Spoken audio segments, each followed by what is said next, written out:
नमस्कार, मैं रोहित शर्मा। स्वागत है आपका दिल से रोहित चैनल में। दोस्तों, राजस्थान पुलिस में सिंघम के नाम से माने जाने वाले जांबाज और कर्मठ भारतीय पुलिस सेवा के अधिकारी एडीजी दिनेश एमन को सुखदेव सिंह गोगामेडी हत्याकांड की जांच की जिम्मेवारी सौंपी गई है। एसआईटी का गठन किया गया है और उसके हेड दिनेश एमन हैं। सिंघम के नाम से मशहूर हैं। राजस्थान पुलिस में अपने 1995 में सर्विस से के दौरान अब तक उन्होंने जो काम किए हैं वो लाजवाब है, बेमिसाल है, शानदार हैं। चाहे वो एंटी करप्शन ब्यूरो में एडीजी पद पर रहे हों, चाहे एसओजी में आईजी पद पर रहे हों और चाहे करौली में एसपी पद पर रहे हों।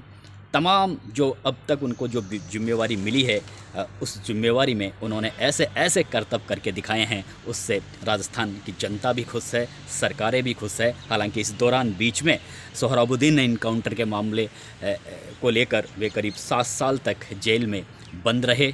बाद में उन पर आरोप था कि ये फर्जी एनकाउंटर है, लेकिन उस समय भी जब उन्हें फर्जी एनकाउंटर करार दिया गया था, उस समय भी राजस्थान की पूरी जनता, राजस्थान की सरकार दिनेश एमन के साथ में थी। और जब तक वे 7 साल जेल में रहे, राजस्थान की जनता यही दुआ करती रही कि दिनेश एमन जल्दी से जल्दी छूट कर आएँ। जिन जिन ज़िलों में वे पोस्टेड रहे थे, उन ज़िलों के लोग, व्यापारिक वर्ग, हर व्यक्ति ये चाहता था कि दिनेश एमन जल्दी से जल्दी राजस्थान पुलिस में आए, लौट कर आएँ। सबकी दुआएँ उन्हें सबकी दुआओं से वे बाइज्जत कोर्ट से बरी हुए, क्योंकि सोहराबुद्दीन एक कोई मामूली अपराधी नहीं था, खूंखार अपराधी था। राजस्थान और गुजरात और अन्य स्टेटों के लिए एक बहुत बड़ी वो चैलेंज बना हुआ था। उसकी आपराधिक गतिविधियां बहुत ज़बरदस्त थी। बड़ी संख्या में वो मानव समाज के लिए एक तरीके से यमराज बन गया था। इसलिए जब वो एनकाउंटर हुआ तो एक तरीके से खुशी का माहौल छा गया था राजस्थान में और गुजरात में भी। लेकिन पॉलिटिकल ये जब इस मामले को बना दिया गया और उसके बाद में जिस तरह से इस मामले की जांच चली और बाद में उन्हें दोषी करार दिया गया और फिर उन्हें जेल भी हुई, लेकिन कोर्ट ने तमाम तरह के सबूत और साक्ष्य के बाद देखने के बाद 7 साल बाद उन्हें रिहा किया गया। तो राजस्थान पुलिस में भी खुशी की लहर दौड़ी, राजस्थान की जनता में भी खुशी की लहर दौड़ी। और उसके बाद में आप सबको पता है कि एंटी करप्शन ब्यूरो में चाहे वो अलवर के जिला कलेक्टर, तत्कालीन जिला कलेक्टर नन्नू लाल पहाड़िया हो, आईएएस इंद्रजीत राव हो, एएसपी दिव्या मित्तल हो, ये बड़े बड़े जो अधिकारी थे, उन्हें भ्रष्टाचार के मामलों में गिरफ्तार करने में दिनेश एमन की काफ़ी अहम भूमिका रही। इस दौरान आनंदपाल का जब एनकाउंटर हुआ, उसमें भी जो पूरी रणनीति दिनेश एमन की ओर से ही तैयार की गई थी। हालांकि उस समय राजपूत समाज की आंखों की किरकरी बन गए थे दिनेश एमन। लेकिन अब मैंने ये वीडियो इसीलिए बनाया है कि दिनेश एमन के पास में राजपूत समाज में ही नहीं बल्कि सर्व समाज में एक हीरो बनने का एक और बड़ा मौका उन्हें हाथ लगा है। अगर वे जल्दी से जल्दी गोगामेडी के हत्यारों को पकड़कर ढूंढ लेंगे और उन्हें कड़ी से कड़ी सज़ा दिलाने में सफल होंगे तो दिनेश एमन एक बार फिर से राजस्थान की जनता के आंखों के तारे बन जाएंगे। और राजपूत समाज जो उनसे अब तक नफरत कर रहा है, कहीं ना कहीं राजपूत समाज के लोगों का भरोसा और विश्वास हासिल करने में भी दिनेश एमन काफ़ी सफल साबित हो सकते हैं। हालांकि वो एक पुलिस के अधिकारी हैं और पुलिस अपने हिसाब से हालातों को देखते हुए, तमाम तरह के कानून कायदों को ध्यान में रखते हुए तमाम तरह के वो काम करती है। ये एक पुलिस की ड्यूटी होती है, फ़र्ज होता है। पब्लिक में क्या उसकी प्रतिक्रिया होती है उस ओर उनका ध्यान नहीं जाता। उनका काम होता है अपराधियों को पकड़ना, और अगर कोई सामने से अटैक करे तो पलट कर अटैक भी करना। ये सब पुलिस की एक कार्यशैली में होता है।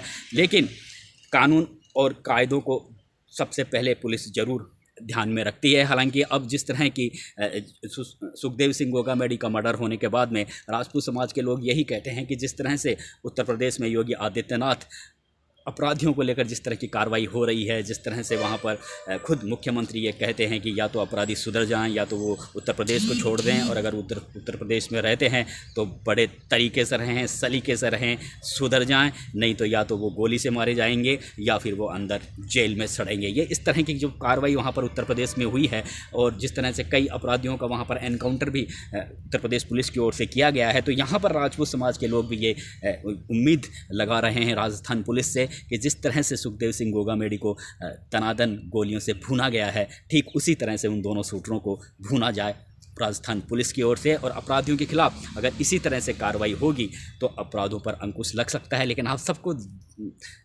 ये भी हमें थोड़ा सोचना पड़ता है कि यहाँ मानवाधिकार आयोग है या राज्य मानवाधिकार आयोग होता है, पूरी मीडिया होती है, प्रिंट मीडिया, इलेक्ट्रॉनिक मीडिया।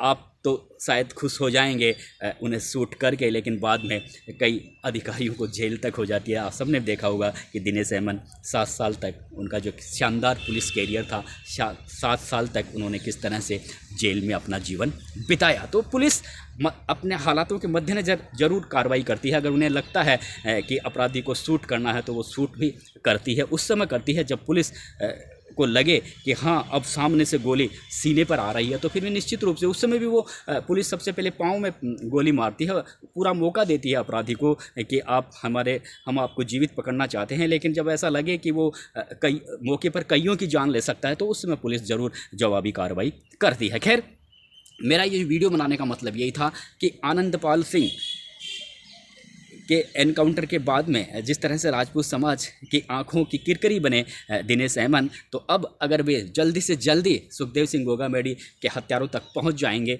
तो निश्चित रूप से राजपूत समाज की आंखों के वे तारे बन सकते हैं। फिलहाल जो अभी तक जो अपडेट है मेरे पास में, अब तक जो मैं वीडियो बना रहा हूँ, अब तक की जो अपडेट है उस हिसाब से जिस स्कूटी से वे फरार हुए थे वो स्कूटी भी नहीं मिल रही है। तो कहीं ना कहीं पुलिस अधिकारियों को ऐसा दिख रहा है कि कहीं ना कहीं वे जयपुर में छुपे हुए हो सकते हैं, क्योंकि जो स्कूटी है, अब स्कूटी को हो सकता है वो किसी बड़े वाहन में डालकर कहीं जंगल की तरफ ले गए हों और किसी रास्ते में ले गए हों, क्योंकि वो काफ़ी सातराना अंदाज के ये हाई प्रोफाइल मर्डर है। और यह हो सकता है कहीं पर स्कूटी इस समय छुपा कर रखी गई हो और वो यहीं पे अपने किसी संपर्क सूत्र के यहाँ पर छिपे हुए हों। इस आधार पर भी पुलिस की जांच चल रही है। दूसरा, जो नवीन शेखावत का जो मोबाइल की जो CDR है उस पर पुलिस की जांच ज़बरदस्त तरीके से चल रही है। पुलिस अधिकारियों का ये मानना है कि सबसे पहले पुलिस अधिकारी ये पता लगाने की कोशिश कर रहे हैं कि रोहित कुमार सिंह और नवीन शेखावत कब से आपस में संपर्क थे, क्या इन दोनों के बीच में मोबाइल से भी या सोशल मीडिया के माध्यम से कभी आपस में बातचीत हुई है, किस तरह की बातचीत हुई है, किस किस नंबरों के आधार पर इन दोनों के बीच में आपस में बातचीत हुई है। तो ये सारा पता नवीन शेखावत के मोबाइल फ़ोन की जो CDR है उससे पुलिस उसकी जो जांच पुलिस की तेज़ी से आगे चल रही है। और उन रोहित कुमार सिंह के ऐसा नहीं है, इस पूरे हत्याकांड में और भी बहुत से लड़के होंगे, क्योंकि जो लॉरेंस बिश्नोई है वो नौजवान लड़कों को अपनी गैंग में शामिल करने में उसकी ज़्यादा रुचि रहती है और नौजवान लड़के उसकी गैंग में राजस्थान में भी बीकानेर शेखावटी इलाके के बहुत से लड़के उसकी गैंग के लिए काम करते हैं। इसके अलावा हरियाणा और पंजाब स्टेट के भी बहुत से लड़के उसके गैंग में शामिल हैं। वो उसकी एक पूरी कोशिश यही रहती है कि जो यूनिवर्सिटी में और कॉलेजों में जो छात्र पढ़ते हैं और जो छात्र बेरोज़गार हैं उन पर उसकी ज़्यादा निगाहें रहती है। तो वो जो एक अपराधी की जो अपराधी की उसकी जो गैंग है उसमें जो नए नए लड़के हैं और शायद उसी का परिणाम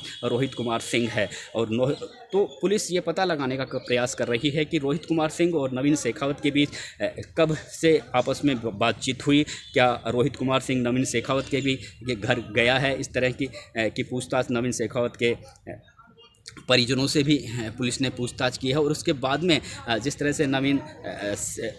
से नवीन शेखावत की आड़ में नितिन फौजी को सुखदेव सिंह गोगामेडी के यहाँ पर घर पर ले जाया गया, तो रोहित कुमार सिंह और नितिन फौजी आपस में कब संपर्क में आए, क्या नितिन फौजी सेना में रहने के दौरान ही रोहित कुमार सिंह के संपर्क में आ गया था या बाद में आया है, क्योंकि ऐसा पुलिस को जानकारी मिली है कि गत नवंबर माह में ही वो फौज से 1 माह की छुट्टी पर आया था, लेकिन उसके बाद में वह वापस सेना में नहीं गया। उसके बाद में वो एक तरीके से भगोड़ा घोषित है। तो हो सकता है लॉरेंस बिश्नोई गैंग ने की ओर से उन्हें बहुत बड़ा कुछ लालच दिया गया हो, उस वजह से उसने फ़ौज की नौकरी को दरकिनार करके अपराध जगत की दुनिया में कदम रखने का प्रयास किया। और इस मामले में भी हो सकता है कोई बड़ी रकम नितिन फौजी को मिली हो। फिलहाल पुलिस, सबसे बड़ी बात, पुलिस की जो जांच है वो रोहित कुमार सिंह का जो पुश्तैनी घर है मकराना में, वहाँ भी जाकर वहाँ के परिजनों से, उसके जो परिजन हैं, उसके जो रिश्तेदार हैं, उसके जो फ्रेंड सर्किल है, उन तमाम लोगों से अपने स्तर पर पुलिस पूछताछ करके संपर्क सूत्रों का पता लगाने का प्रयास कर रही है, किस तरह से वो किसके कॉन्ट्रैक्ट में रहता है। इसी तरह की जांच नितिन फौजी के गांव में जाकर उसकी फ्रेंड सर्किल का पता लगाया जा रहा है और उसके परिजनों, जो निकट के परिजन हैं, जो रिश्तेदार हैं, उनकी गतिविधियों पर भी थोड़ी सी पुलिस को पूरी एक अपने स्तर पर पुलिस गुपचुप में जानकारी जुटाने का प्रयास कर रही है। पुलिस ये जानती है कि कहीं ना कहीं ज़रूर वो एक बार ज़रूर अपने किसी बिचौलियों के माध्यम से हो सकता है वे अपने घर तक या अपने किसी खास व्यक्ति तक पहुंचने की कोशिश करें, क्योंकि एक समय तक